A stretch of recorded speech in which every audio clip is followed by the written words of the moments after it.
ગુજરાતમાં આગામી ચૂંટણીઓના ધમધમાટ વચ્ચે રાજ્યના પોલીસ બેડામાંથી એક મોટા સમાચાર સામે આવ્યા છે। ટ્રાફિક બ્રાન્ચના આઈજી તરીકે ફરજ બજાવતા વર્ષ 2006ની બેચના આઈપીએસ અધિકારી મનોજ નીનામાએ પોતાના પદ પરથી સ્વૈચ્છિક રાજીનામું આપી દીધું છે।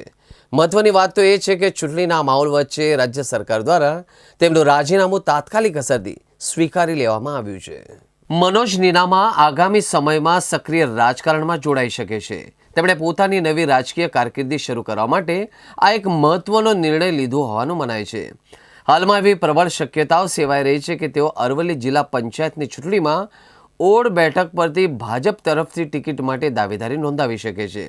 આવતીકાલ સુધીમાં ભાજપની યાદી તેમનું નામ આવી શકે। જો તેઓ સ્થાનિક ચૂંટણીમાં વિજય મેળવે છે તો તે ભવિષ્યમાં તેમને વિધાનસભાની ચૂંટણીમાં પણ મહત્વના દાવેદાર તરીકે મેદાનમાં ઉતારવામાં આવે એવી શક્યતાઓ છે, સૂત્રોએ વ્યક્ત કરી છે।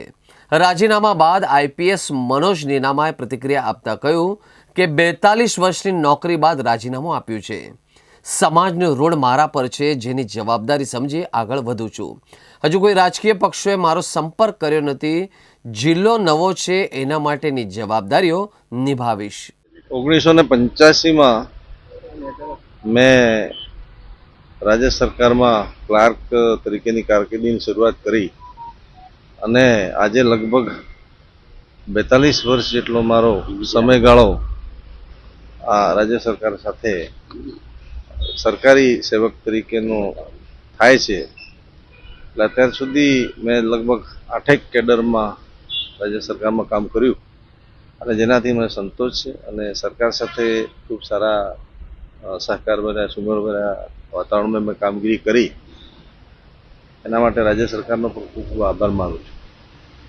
બીજું કે મારા પારિવારિક અને અંગત કારણોસર અમારે રાજીનામું મૂકવાની જરૂરિયાત હતી અને ઘણા સમય પહેલાં મેં વિચારેલું અને રાજ્ય સરકારે મારી બાબતને ધ્યાનમાં લઈ અને ગઈકાલે મારું રાજીનામું મંજૂર કર્યું છે।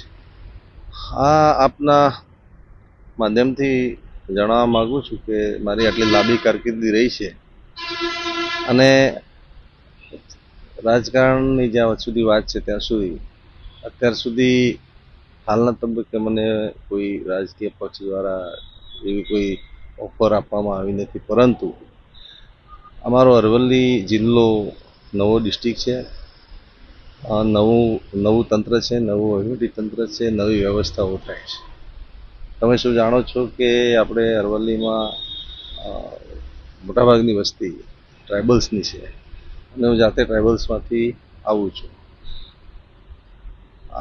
આપના માધ્યમથી જણાવતા આનંદ થાય છે કે મારો અભ્યાસ પણ આ શામળાજી આશ્રમ શાળામાંથી જ મારી કારકિર્દીની શરૂઆત થયેલી। તો સમાજ પ્રત્યે પણ આપણે થોડું ઘણું જવાબદારીઓ પણ વધે છે, ઋણ પણ આપણા પર છે। તો એ પૂરું કરવા માટે આપણે ભવિષ્યમાં સામાજિક અને શૈક્ષણિક પ્રવૃત્તિઓ સાથે જોડાયેલો છું જ અને એ વધુ સારી રીતે કરવા માટે પણ અમારી તૈયારી છે જ અને એ પ્રવૃત્તિઓ આગળ ધપાવવા માટે મને કોઈ સારું બેકગ્રાઉન્ડ મળશે, સારી ઓફર આવશે કોઈ રાજકીય પક્ષ તરફથી તો હું ચોક્કસપણે વિચારીશ। સર, આપને ટિકિટ પણ માગી છે, કઈ સીટ ઉપરથી ટિકિટ માગી છે? ના, મારી તો ગઈકાલે હજી રાજીનામું મંજૂર થયું છે એટલે ટિકિટ માગવાનો કોઈ પ્રશ્ન નથી। હવે પછી મને કોઈ રાજકીય રીતે કોઈ ઓફર આવશે તો મેં આપણે જણાવ્યું એમ ચોક્કસપણે તમને હું સામેથી જણાવીશ।